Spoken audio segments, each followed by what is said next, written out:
Ay mga kosa, itong mga sobrang hollow blocks na yung mga yan. Pag didikit-dikitin ko yan dito, gagawin natin raised bed to. Sana magawa natin ng maayos. Ito yan. Didikit natin para yung walling nila. Dire-diretso na lang siya. We never going down, down, down. Kaya ito. Ay, parang ahas to ah. Ahas ba to o palaka? Ay, palaka. Kala ko ahas. Kinabahan pa ako sa'yo.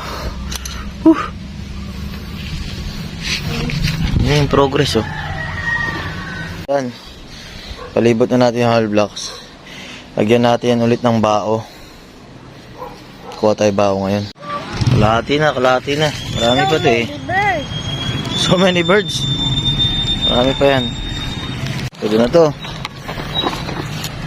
Uwi na tayo dun no. Doon si Warden no. Cover.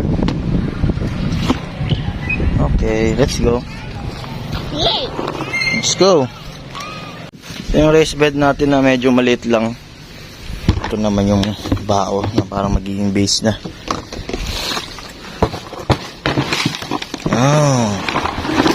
Kalat lang natin. Pwede na yan.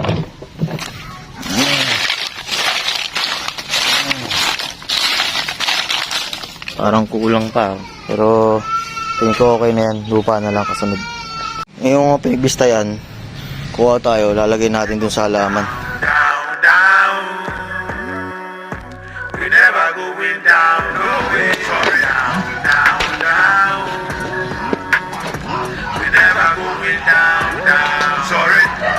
If I was such a would never say marry. Charlie, sorry. If I was such a would never say marry. Now I'm ready, sorry.